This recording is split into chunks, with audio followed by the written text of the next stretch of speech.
एक टाइम हुआ करता था जब नारुतो और सास्के को सबसे ज्यादा स्ट्रॉन्गेस्ट माना जाता था, लेकिन अब वो टाइम जा चुका है क्योंकि नारुतो वर्स अब बोरुतो वर्स में तब्दील हो चुका है। तो बोरुतो वर्स में मतलब जो अभी बोरुतो 2 ब्लू वर्टेक्स चल रहा है उसके अकॉर्डिंग टॉप 10 स्ट्रॉन्गेस्ट कैरेक्टर्स कौन है वही आज मैं तुम्हें बताने वाला हूँ। अब देखो इस वीडियो के अंदर मैंने उन्हीं कैरेक्टर्स को लिया है जो की बोरुतो 2 ब्लू वर्टेक्स के अंदर दिखाए गए हैं। इसका मतलब वो कैरेक्टर्स जैसे की ककाशी, माइट गाय जो भी जिंदा है लेकिन वो अभी तक सीरीज में दिखाई नहीं गए हैं, मतलब बोरुतो 2 ब्लू वर्टेक्स की मांगा के अंदर अभी तक आई नहीं है, तो इसीलिए मैंने इस टाइप के कैरेक्टर्स को लिस्ट में नहीं लिया है। दूसरी चीज मैंने उन्हीं कैरेक्टर्स को लिस्ट में लिया है जो इस वक्त सही सलामत हैं। मतलब भले ही नारुतो और सास्के जिंदा हैं, लेकिन नारुतो सील हो चुका है और सास्के पेड़ बन चुका है, तो इसीलिए मैंने उनको लिस्ट में इंक्लूड नहीं किया है। मतलब मैंने जो लिस्ट बनाई है वो मैंने करंट के टॉप 10 स्ट्रॉन्गेस्ट की बनाई है। एंड इस वक्त जब मैं वीडियो बना रहा हूँ तो अभी तक बोरुतो 2 ब्लू वर्टेक्स मांगा के 22 चैप्टर्स आए हैं, और अगर तुम इस वीडियो को काफी बाद में देख रहे हो और कोई कैरेक्टर किसी से स्ट्रॉन्गेस्ट निकल जाता है तो उसमें मेरी गलती नहीं है। तो अब बिना किसी देरी के हम लोग स्टार्ट करते हैं। 10th पोजीशन पे आती है हिमावारी।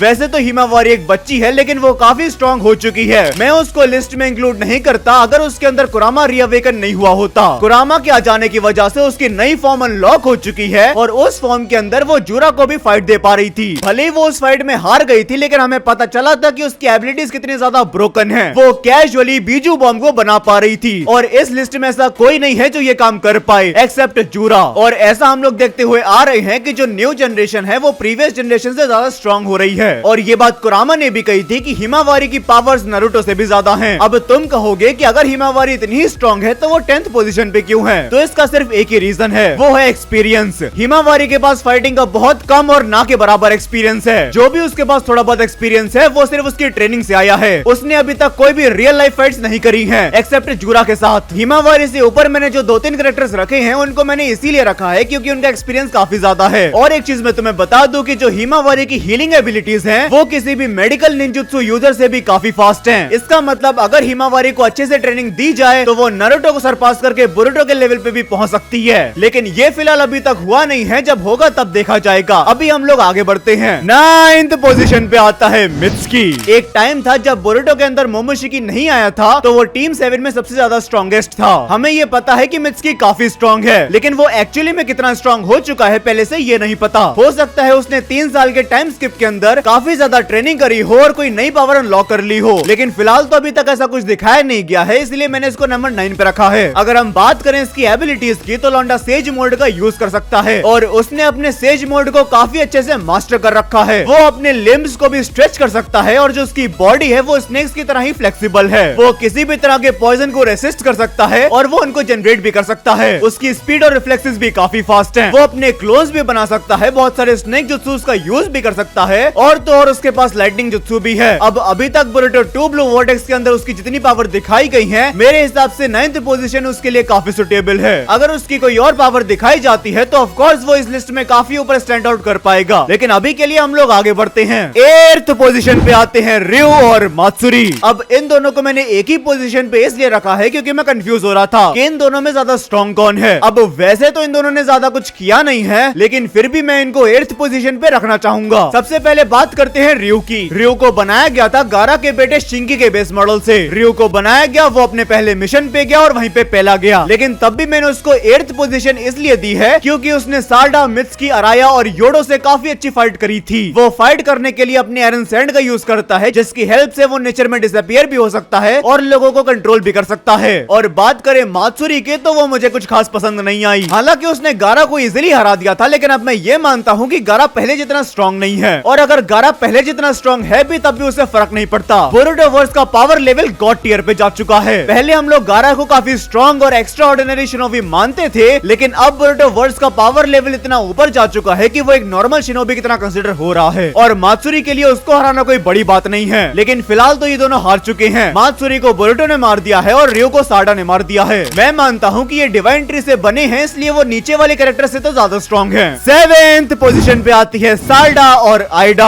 अब तुम कहोगे कि आइडा बहुत स्ट्रॉन्ग है, वो टॉप 5 की पोजीशन तो इसलिए डिजर्व करती है। मैं तुम्हारी बात मानता हूँ, लेकिन मैं तुम्हें एक बात बताता हूँ। साल्डा और आइडा को भी मैंने एक ही पोजीशन पे इसलिए रखा है क्योंकि यहाँ पर मैं आइडा को इस लिस्ट में इंक्लूड करना नहीं चाहता था। 7th पोजीशन मैंने बनाई थी सिर्फ साल्डा के लिए, लेकिन मैंने आइडा को साल्डा के इक्वली इसलिए रख दिया क्योंकि मुझे ऐसा लगता है कि आइडा की एबिलिटीज बहुत ब्रोकन है, जैसे कि उसके सेनरेगन वाली एबिलिटी, जिसकी हेल्प से वो प्रेजेंट में होने वाली किसी भी चीज को कहीं भी बैठ के देख सकती है और वो पास्ट में हुई चीजें भी देख सकती है जब से वो पैदा हुई थी। और उसके पास ओमनीपोटेंस की भी एबिलिटी है जिसकी हेल्प से उसने पूरे अर्थ प्लेनेट की मेमोरी को चेंज कर दिया है। और ये चीज इस लिस्ट में किसी के बस की बात नहीं है, इवन उसके बस की बात भी नहीं है जो नंबर 1 पोजीशन पे है। लेकिन अब बात ये आती है कि जब आइडा इतनी स्ट्रॉन्ग है तो वो 7th पोजीशन पे क्या कर रही है। तो मेरे भाई भले उसके पास कितने भी स्ट्रॉन्ग एबिलिटीज हैं, लेकिन मुझे ऐसा लगता है कि वो फाइटिंग के लिए नहीं बनी है। तुम बताओ, तुमने आज तक कभी आइडा को फाइट करते हुए देखा है? नहीं देखा होगा क्योंकि उसने फाइट करी ही नहीं है और वो फाइट के लिए शायद बनी ही नहीं है। उसके पास चार्म वाली एबिलिटी है, मतलब कोई जब उसको देखता है तो वो उसके ऊपर अटैक कर ही नहीं पाता है। लेकिन इस लिस्ट में जो ऊपर पोजीशन वाले लोग हैं उनमें से बहुतों के ऊपर इसकी एबिलिटी का कोई असर होता ही नहीं है, यहाँ तक कि साल्डा के ऊपर भी उसकी एबिलिटी का असर नहीं होता है। तो कंक्लूजन ये है कि आइडा की एबिलिटीज नो डाउट बहुत ब्रोकन है, लेकिन वो फाइटिंग के लिए नहीं बनी है, इसलिए मैंने उसको 7th पोजीशन पर रखा है। अब बात करते हैं साल्डा की। मुझे तुम्हें बताने की जरूरत नहीं है कि साल्डा ने अभी क्या कमाल करके दिखाया है। साल्डा अपने मांगेक्यो शारिंगन के साथ काफी स्ट्रॉन्ग हो चुकी है। मैं इस वक्त ये तक मानता हूँ कि अगर साल्डा अपने मांगेक्यो शारिंगन के साथ कोड और कवाकी से लड़ती है तो शायद वो उनसे भी जीत जाएगी। लेकिन दिक्कत बस ये है कि वो अपने मांगेक्यो शारिंगन का ज्यादा देर तक इस्तेमाल नहीं कर सकती, और तो और मांगेक्यो शारिंगन यूज करने का भी उसके पास इतना एक्सपीरियंस भी नहीं है। जस्ट इमेजिन, कहीं से भी अगर साल्डा के पास इटर्नल मांगेक्यो शारिंगन आ जाती है तो मेरे भाई वो काफी ज्यादा स्ट्रॉन्ग बनने वाली है। लेकिन ये तो सिर्फ मेरी थ्योरी है। फिलहाल के लिए हम लोग साल्डा को इसी पोजीशन पे रखते हैं और हम लोग आगे बढ़ते हैं। 6th पोजीशन पे आता है कवाकी। देखो, कवाकी के बारे में मैं ज्यादा बोलना नहीं चाहूंगा क्योंकि इसने अभी तक बहुत डिसअपॉइंट किया है। एक टाइम ऐसा भी था जब टाइम स्किप आने से पहले वो बोरुटो से भी ज्यादा स्ट्रॉन्ग था, लेकिन अब टाइम बदल चुका है। कवाकी अब बोरुटो के लेवल पे तो बिल्कुल नहीं है, लेकिन इसका रीजन हमें बोरुटो ने बताया था। बोरुटो ने हमें बताया था कि अमाडो ने कवाकी की पावर्स के ऊपर लिमिटर लगा रखा है। अब इस वक्त जहाँ पर मांगा चल रही है वहाँ पर कवाकी अमाडो के पास ही गया है अपना लिमिटर हटवाने के लिए। अगर कवाकी के ऊपर लगा हुआ लिमिटर हट जाएगा तो वो नो डाउट टॉप 3 या फिर टॉप 4 पे तो आ ही जाएगा, या फिर उससे ऊपर की पोजीशन पे भी जा सकता है। अब इस वक्त मैं कवाकी के बारे में ज्यादा कुछ बोलना नहीं चाहूंगा क्योंकि उसने साल्डा या फिर हिमावारी के जैसा कोई कमाल करके नहीं दिखाया है। लेकिन 6th पोजीशन मैंने उसे इसलिए दे रखी है क्योंकि वो बोरुटो वर्स के अंदर काफी ज्यादा वैल्यू होल्ड करता है और कहीं ना कहीं स्टोरी का प्लॉट भी उसके साथ है और उसका एक्सपीरियंस नीचे के कैरेक्टर से तो ज्यादा ही है। वो बचपन से टॉर्चर होता हुआ आ रहा है और वो बड़े होकर फाइट ही करता जा रहा है, तो नो डाउट वो 6th पोजीशन डिजर्व करता है। 5th पोजीशन पे आता है कोड। अब सेम चीज मैं कोड के लिए भी कहना चाहूंगा। टाइम स्किप के बाद अभी तक उसने कोई कमाल करके दिखाया नहीं है, वो सिर्फ पिटता ही जा रहा है। पहले उसे बोरुटो ने पेला, फिर उसे जूरा ने पेला, लेकिन 5th पोजीशन पे मैंने इसलिए रखा है क्योंकि तुम्हें याद है स्टार्टिंग के चैप्टर्स में जब जूरा और हिडारी की एंट्री हुई थी तब खुद बोरुटो ने हेल्प मांगी थी कोड से उनको हराने के लिए। तो इसका मतलब बोरुटो भी मानता है कि कोड एक काफी स्ट्रॉन्ग कैरेक्टर है। हालांकि स्टोरी का प्लॉट अभी उसका इतना साथ दे नहीं रहा है, लेकिन तब भी मान लेते हैं कि वो काफी स्ट्रॉन्ग है। एंड यस, वो कोड ही है जिसने जूरा और हिडारी को बनाया था। तो हाँ, मेरे हिसाब से कोड 5th पोजीशन पे रहना तो बनता है। 4th पोजीशन पे आता है हिडारी। अब मेरे को हिडारी काफी कूल लगता है क्योंकि ऑफ कोर्स वो सास्के के बेस मॉडल से बना है और अपना सास्के भी काफी कूल है। और मैं मानता हूँ कि ये जो डिवाइन ट्री वाले लोग हैं इनमें जूरा के बाद हिडारी है जो सबसे स्ट्रॉन्गेस्ट है। अब वैसे तो इसकी फाइटिंग स्किल्स काफी अच्छी है, लेकिन बंदे के अंदर नॉलेज अभी काफी कम है। ये एक न्यूली बॉर्न बेबी की तरह है जिनको इजीली मैनिपुलेट किया जा सकता है। मेरे हिसाब से तुम भी मेरी बात से एग्री करोगे कि हिडारी 4th पोजीशन पे डिजर्व करता है। ऑफ कोर्स जूरा उसको अपना पार्टनर मानता है तो उसका स्ट्रॉन्ग होना तो बनता है। 3rd पोजीशन पे आता है अपना बोरुटो उजुमाकी। हालांकि अब बोरुटो उजुमाकी रहा नहीं है, वो एक ओत्सुत्सुकी बन चुका है और तुम्हें पता है कि ओत्सुत्सुकी गॉड टियर लेवल के बंदे हैं। लेकिन फिलहाल बोरुटो 3rd पोजीशन पे क्यों है ये तुम्हें पता होना चाहिए। कम ऑन यार, वो इतना स्ट्रॉन्ग बन चुका है, उसके पास रसेंगान उजुहिको भी है, तो वो क्यों 3rd पोजीशन पे नहीं आएगा। अपना यंग लॉर्ड बोरुटो पहले से तो काफी ज्यादा स्ट्रॉन्ग बन चुका है। उसके पास सास्की की तलवार है, ह्यूगास का चाकरा है, उजुमाकी का खून है, मिनाटो का फ्लाइंग रैचिन जुत्सु है और इताची के जैसा स्ट्रगल है। उसके पास काशिन कोजी की सिखाई हुई स्किल्स हैं और ककाशी जैसा कूल है, लेकिन फिर भी वो 3rd पोजीशन पे आता है। 2nd पोजीशन पे आता है जूरा। बोरुटो 2 ब्लू वर्टेक्स के अंदर जूरा कितना स्ट्रॉन्ग है ये तुम्हें बहुत अच्छे से पता है। ये बंदा अभी तक यहाँ पर किसी से भी हारा नहीं है। जब से ये पैदा हुआ है ये सबको पेलता ही जा रहा है। बंदा बहुत कैजुअली बीजू बम बना सकता है। और तो और बोरुटो के जिस अटैक को हिडारी और कोड भी सर्वाइव नहीं कर पाए थे, जूरा ने उस अटैक को नलिफाई कर दिया है। मैं बात कर रहा हूँ रासेंगान उजुहिको की। अब तुम्हारे दिमाग में ये सवाल होगा कि जूरा को नंबर 1 पोजीशन पे होना चाहिए था। ऐसा कौन है जो जूरा से भी ऊपर है? तो मेरे भाई एक कैरेक्टर है जिसके बारे में शायद तुम भूल रहे हो, लेकिन मैं नहीं भूला हूँ। एक ऐसा कैरेक्टर जिसकी एबिलिटीज बहुत ज्यादा ब्रोकन है और मुझे नहीं लगता कि इस लिस्ट में मौजूद कोई भी बंदा नंबर 1 वाली पोजीशन पोजीशन वाले बंदे के साथ में फाइट कर पाएगा। फर्स्ट पोजीशन पे आता है डायमंड। क्या है डायमंड में? एक बच्चा ही तो है, लेकिन मेरे भाई ये सिर्फ बच्चा नहीं है, ये बहुत स्ट्रॉन्ग है।